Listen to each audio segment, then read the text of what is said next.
Couple of things before I get started on today's episode. I'm about to head out to go on my retreat. I am so excited. I'm jumping out of my skin. So I will be doing an episode when I get back to give you kind of the lowdown on what happened and what transformations happened. I'm so excited to see many of my students. And so I want to mention that I will be launching the Second Half Spark School again in the fall.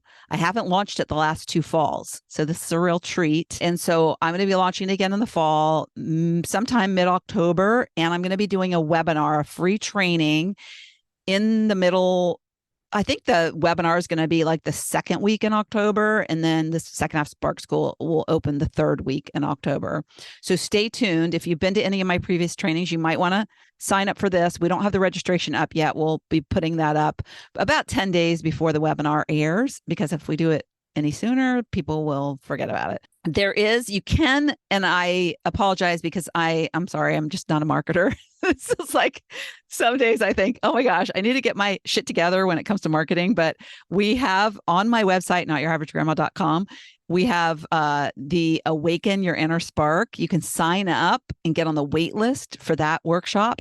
I'm not doing that workshop. I'm doing a brand new workshop. It's going to be a different format. So if you just like my free trainings, then sign up there. And we will send an email to everyone on that list that I'm doing this other workshop. So get on the wait list for Awaken Your Inner Spark and you'll be fine. It's not going to be a 3-part series. It's not going to be pre-recorded. It's going to be a live 1 workshop webinar.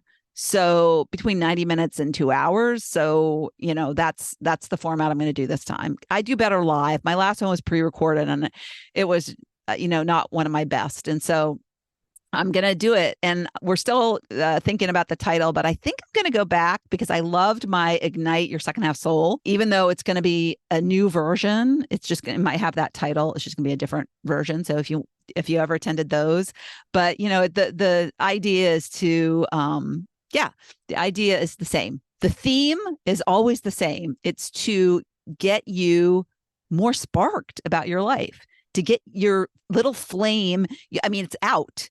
Likely out. It's not even a spark. And so we want to have it sparked and then turn into a flame. That's what the second half should be all about. A burning flame of fire. So you're so excited to get up in the morning and live your life. All right. So I think that is that. I changed the format of my podcast, and just those of you who've been listening, just wanted to mention this. I used to do my solo episodes on Friday and I do my interviews on Tuesday, and I flip-flop those. And one of the reasons is because, my team brought this to me and we talked about it. And I was like, yeah, that sounds like a really good idea. And I actually like it because we're being more strategic about talking about topics for a whole week.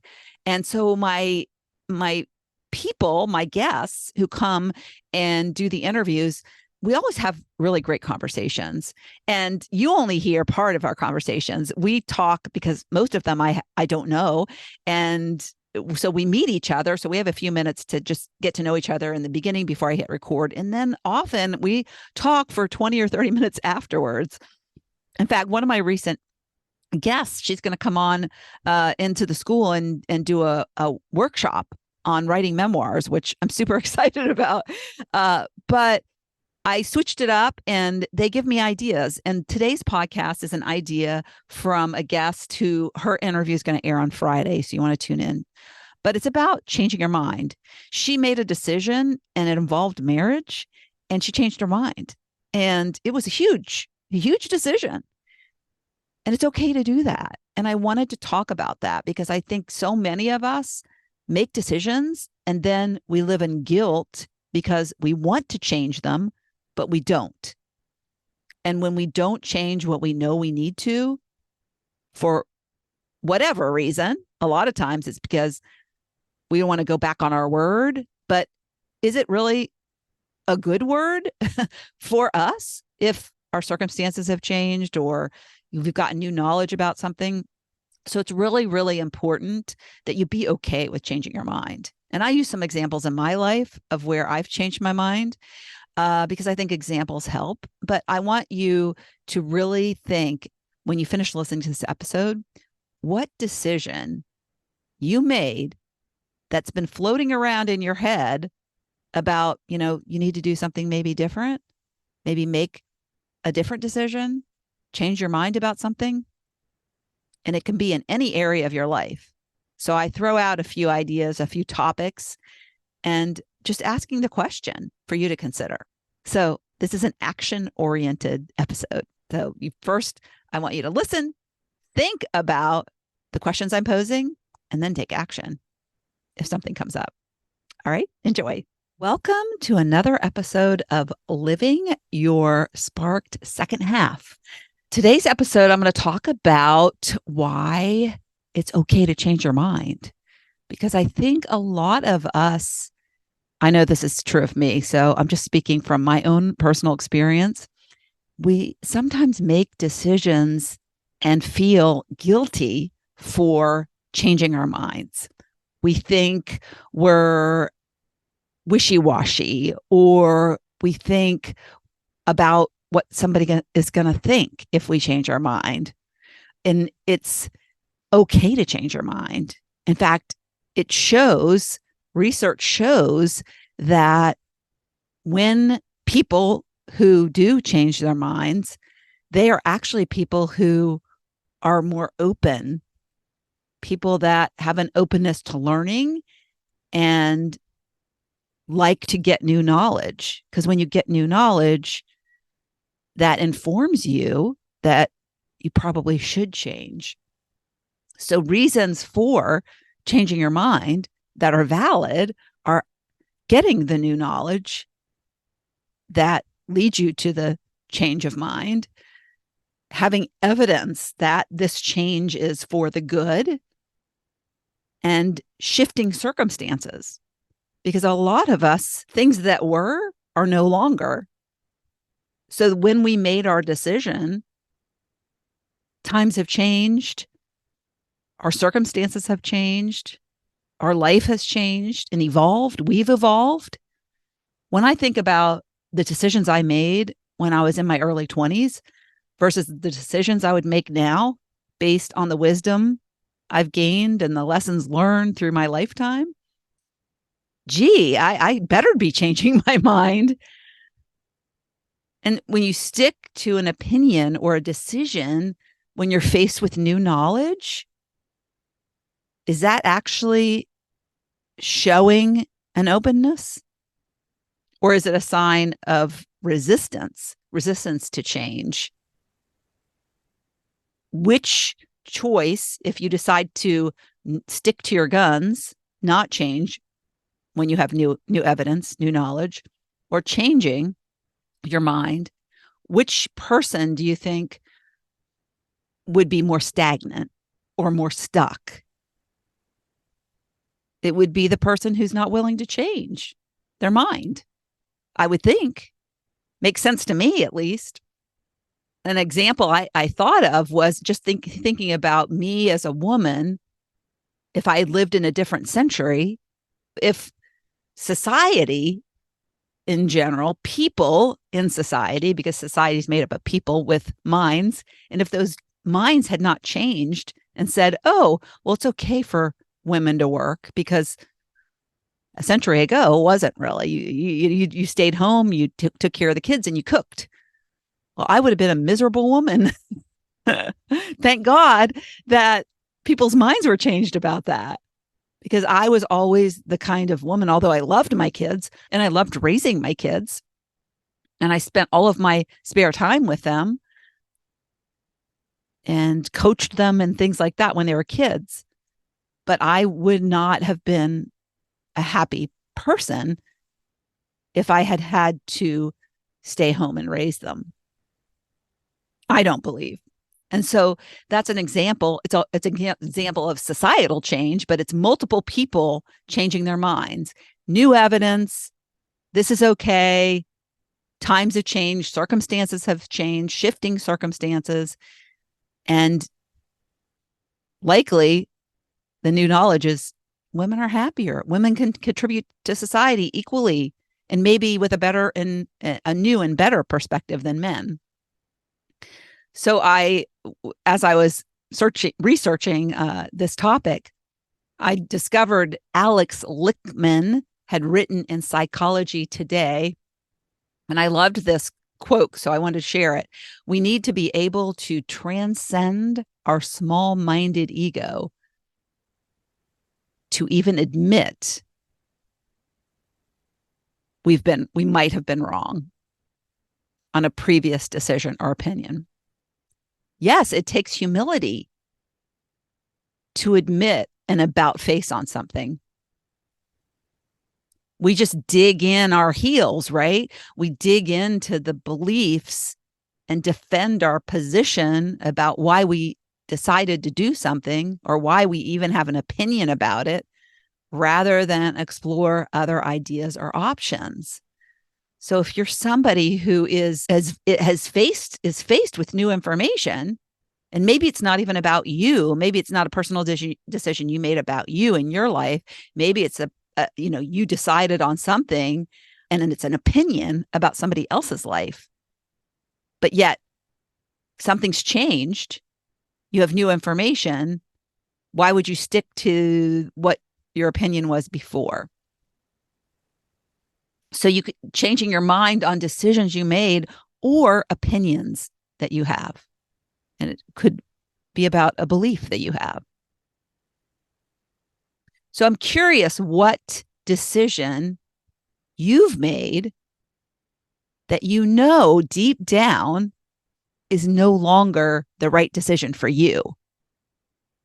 That's what I'd like to focus on today.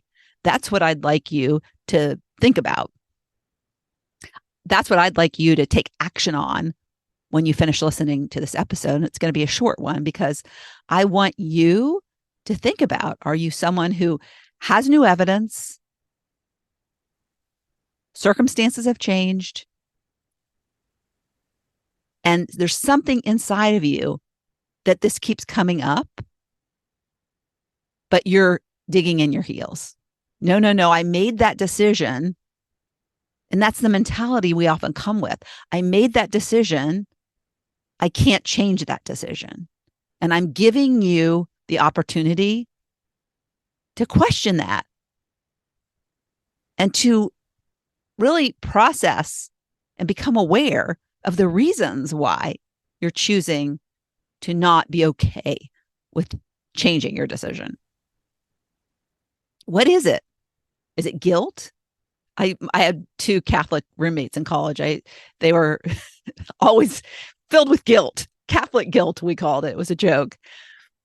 I was glad that I was not raised a Catholic because I had no Catholic guilt. But I will say that some decisions for me were hard to change. So here's some questions for you, because this can be in a myriad of different topics. It can be about people you hang out with. It can be about the job you have. It can be about where you live. It can be about the hobbies that you have, the commitments you've made socially, all kinds of different decisions you've made that you now question if they're the right decision, that you might not should stick with. If it's not making you happy and it's coming up, it's time to really start thinking and being aware of why you're continuing to stay and dig in your heels. So is the dream job no longer a right fit? And this question came up because my daughter got what she thought was a dream job last summer, and it became anything but. And she knew it, and it turned about 6 months in, and she knew it, and it was a decision she needed to make. But for lots of reasons, we talk ourselves out of the decision we need to make. And she ended up getting fired. So she knew deep down that it wasn't right. It was no longer a decision that was right for her. And the hand was forced on her. And it's always horrible when that happens and you aren't the person who makes the decision. It's done to you. But that's an example of the universe intervening and doing the right thing, because now she has a job which on paper when she was applying didn't look like a dream job, but it's turning out to be one. So it's so interesting that we choose from our, as Alan or Alex Lickman says, to make these decisions with our small-minded ego. But if we know deep down inside it's not right, and we're lucky enough, the universe will intervene for us. I've been in the same position where I knew I worked at AOL for 13 years. And the last year there, I was miserable. I hated the job. But when you're somewhere for 13 years, you keep talking yourself into why you stay. So you're still deciding. You made a decision to go work somewhere, right? And then, but you're continually deciding over and over again to stay, instead of deciding what you know is the right thing for you, which is to leave and get your butt out the door and find something that makes you happy. So jobs are a big one where you decided, you made a commitment, and you're sticking it out. So is it time to change that decision? Is the man of your dreams now the man of your nightmares? And maybe not even nightmares, but, you know, the man of your misery, or vice versa. Meaning, is the man of your nightmares now the man of your dreams? Which, and I bring this up because in my case, and I love to give examples, in my case, that was true. And what I mean by that is that I dated my husband when I was in college, and he broke my heart. He cheated on me, and it created quite a, what I would say, a bit of a turbulent relationship, as you can imagine, because I lost trust in him. And at some point, we managed to date for 2 years. I think he cheated on me sometime late in the first year. But that remaining time together was very turbulent because I didn't trust him. So we broke up and I married someone else. And as my kids were growing and beginning to date, I would make comments about, you never want to date somebody like I dated in college. No. He's, playboy or whatever term I used. You don't want your heart broken. You got to have trust, blah, blah, blah. And was saying these things to keep my mind from thinking about him because I really never stopped loving him. Crazy, isn't it? But fast forward a few years and I decided to change my mind. I decided to open that door because I didn't want to go to my grave not knowing, because I still felt like there's something there I want to see. I just want to have lunch, see just reconnect, and then I can move on. That was literally all I wanted to do. And we had lunch, and that led to us reconnecting. But I made the decision finally to change my mind. I made the decision to change the decision that this was never a possibility. And I started with a clean slate. I wasn't going to bring that baggage and that lack of trust into the relationship. And it's been amazing. If I had not changed my mind, my life would be less happier. So I had to change my mind. I had to change the decision I made about my marriage. So, I had to get divorced. And then I had to give the new relationship based on new information, shifting circumstances. And it turned out because I was leading from the heart. I stopped leading from the small-minded ego. So is where you live no longer right for you? Is it no longer serving your needs? Are you dreaming about being somewhere else?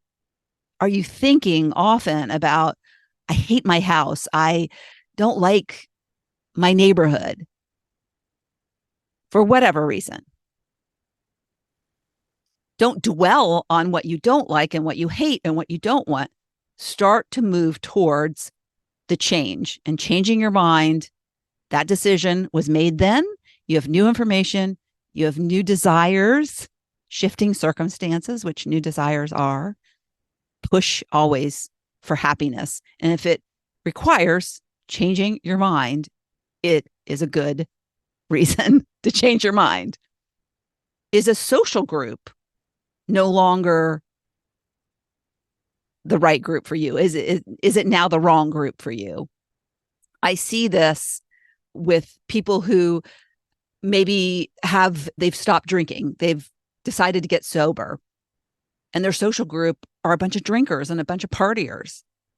And a lot of times people relapse because they go and hang out with their friends that they know so well. And guess what? When you expose yourself to that, it's very easy to fall back into the ways, the drinking, the partying. Yeah, you want to fit in. That's what we do. I smoked cigarettes when I was in college, and I call myself like a party smoker. I never really bought cigarettes. I just kind of bummed them. But then later, after college, it turned into more of a smoker. I never wanted to call myself a smoker because I didn't like that identity. But yet that's what I was. I didn't want to admit it to myself. I have my best friend from college. She's still one of my best friends today. She is a smoker. She's still a smoker. I can't believe she looks younger than the rest of us. I don't know how she does it, but she still smokes.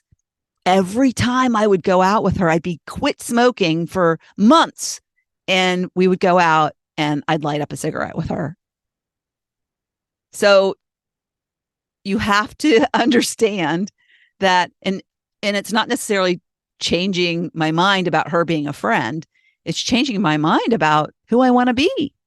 And maybe I don't go to these places with her where she's going to light up. Maybe I have a conversation with her about, hey, can you not smoke in front of me? Or maybe I need to just have the opportunity, at least until I finally break that habit, to not put myself in the situations where I'll be led to start smoking. Maybe talk to her on the phone for a while and not go out to places like bars where I know we're going to light up. And also, if you think about it, you're probably drinking. And when you drink, you get weaker and don't necessarily stick to your guns about something like that. So that's another example. What is in your life that you're not changing your decision or your mind or your opinion on, but it's actually not serving you? That's what I want you to ask. That's the question that I want you to ask yourself. What stupid rule or rules have you made up in your head that are keeping you stagnant, that are keeping you from choosing to change your mind, to go in the direction of your heart? Your heart wouldn't keep bringing it up. That's what's bringing it up, your heart. These things that come up into your head out of the blue are not from your logic brain. They're not from your ego. What is coming from your ego is the convincing, the overanalyzing of and questioning, giving you the guilt. Why are you doing this? It doesn't make sense. Don't change, because that's what our head wants us to do, not change. Because change is very uncomfortable for the ego. Remember, if you've been listening to my podcast, you know that. So just know that when you have an inkling of wanting to change your mind on something, it's heart-based. And so that is worth a huge consideration. So ask yourself these questions. What area of your life are you sticking to some guns, digging in your heels for some reason that no longer makes sense for you? Think about it. I hope this has helped, and I'd love to see you take some action if something has come up for you. Have a great week. Thank you so much for tuning into the Living Your Sparked Second Half podcast. If you'd like to watch my guest interviews, you can find the video version of this podcast on my Not Your Average Grandma YouTube channel. Also, you can check out what I have going on at the moment by going to my website at notyouraverage.grandma.com or find me on Instagram or Facebook at notyouraverage.grandma. If you like this episode, please mention it to a friend, and don't forget to leave a review so I know the topics you like best and can bring you more of that content in upcoming episodes. Last but not least, remember to always listen to that inner voice that will never steer you wrong and make living from the most sparked place possible your biggest priority. When we do that, we make the world a better place.